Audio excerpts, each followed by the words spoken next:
Welcome to the Dear Crochetpreneur podcast, your go-to source for bite-sized, actionable lessons in all things crochet biz. I'm your host, Pam Grice. I'm a psychotherapist and six-figure Etsy seller turned crochet business coach and your biggest cheerleader. My mission is to help crochet makers, designers, and bloggers grow a profitable handmade business so you can reach more people, stand out in a crowded marketplace, and make more profits. Want to grab your copy of my free handmade business binder? It's a resource you need to organize your business like the pros. You can get your free printable binder when you go to crochetpreneur.com/binder. Now sit back, grab your favorite hook and a whip, and enjoy the show. Well, hello there. Welcome to the Dear Crochetpreneur podcast. I am Pam Grice, your host, and I'm here to help you turn yarn into money. Today's question is brought to you by basically anyone who has ever visited the Crochetpreneur blog. They're asking, who are you and why do you want to help me grow my crochet business? So I thought today I would introduce you to myself and my business and why I'm here to serve you. I'm just going to start from the beginning.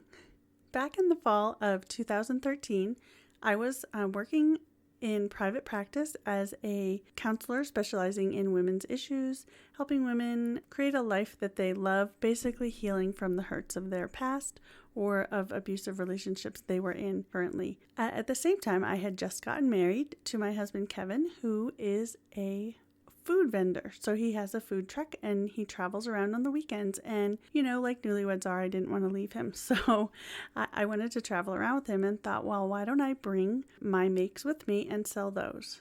So at the time I was selling jewelry, I was selling artwork, and I also decided to bring along some of my crochet items because I had them. If you're anything like me, I had crochet projects piling up all over the house, just random projects that I was making for fun, and I decided it would be fun to sell them. I got myself a booth and started selling things, and it did not go well. Let me tell you, I had no idea what I was doing.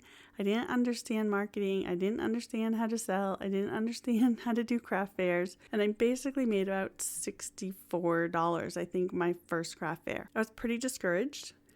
But as I looked around, there was a crochet seller who was at the craft fair who the entire day had lines of people waiting for her product. And that told me, okay, if it can be done, right? She was doing it, and I thought, if she can do it, I can do it.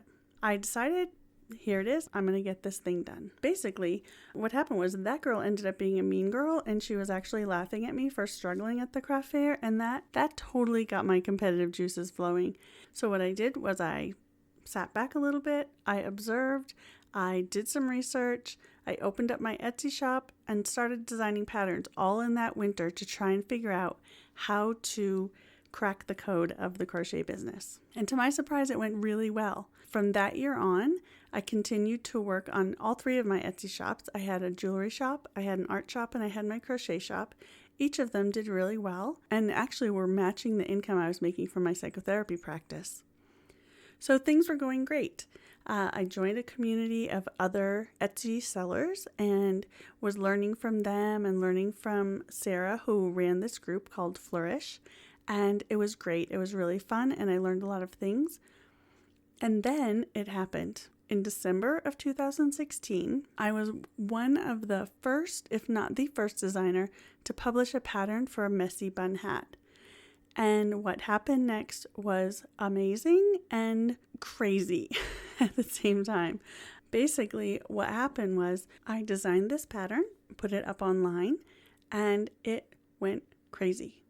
So I ended up selling 2,000 hats and 12,000 patterns in just a matter of a few days.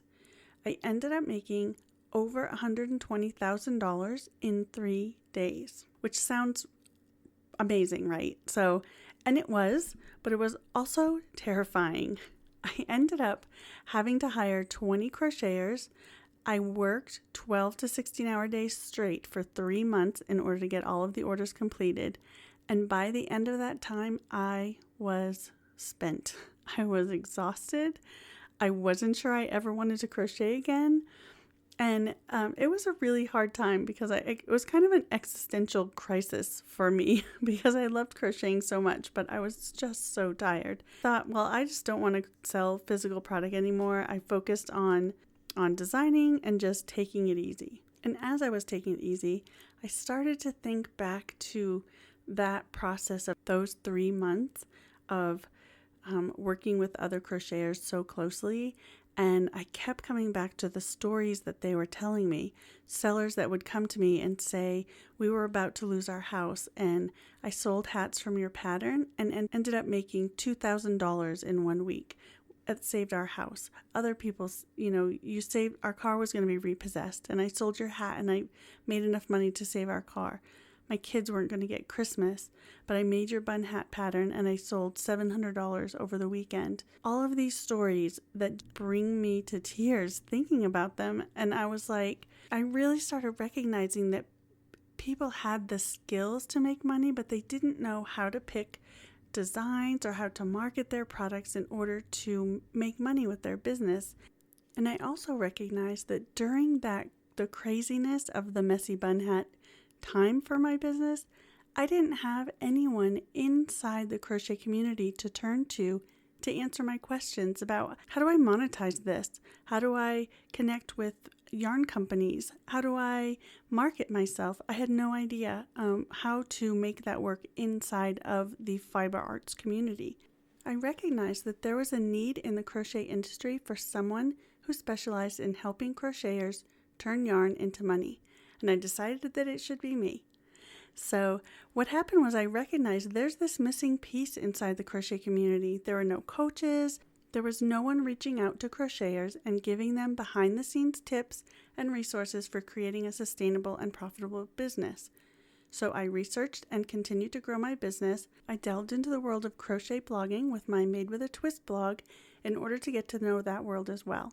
And finally, I started the Crochetpreneur blog in 2017. And then in January of 2019, I opened up the Crochetpreneur Business Academy and have already helped hundreds of crocheters grow their business inside of that community. I hear from designers and makers, both ends of the spectrum, who've reported increasing their profits by 3 and 4 times after going through the Business Academy. That's thousands of dollars a year. You guys, nothing makes me happier than hearing those kind of testimonials. So now I've retired from my counseling practice to focus full-time on helping others through crochetpreneur.com and the CBA. In 2020, I'll be hosting our very first Crochetpreneur business retreat called SOAR, and we're holding that right here in Colorado Springs. I'll be also teaching for the Professional Day at the Crochet Guild of America Chainlink Conference. And, well, here we are, launching the Dear Crochetpreneur podcast. Basically, through Crochetpreneur, I decided to create the exact resources that I needed but couldn't find when I was beginning and growing my business. Now I get to live out my passion to help other crocheters create a life they love through a medium they love. It's a perfect fit for me. I feel so fortunate to be able to share the things that I've learned with my fellow crochet business owners. So that is me. That's why I'm here, and that's why I started the Dear Crochetpreneur podcast. So I'm so excited that you stopped by today.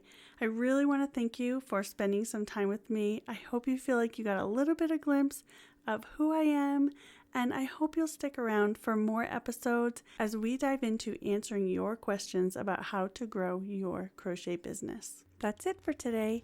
Be sure to get your printable handmade business binder when you go to crochetpreneur.com/binder.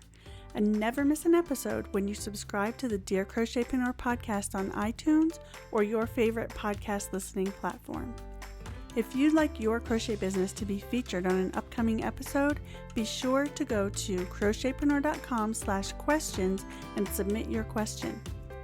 I want to thank you for tuning in today. It means so much to me that you'd spend some time hanging out, and I can't wait to do it again next time. Until then, I'm cheering you on.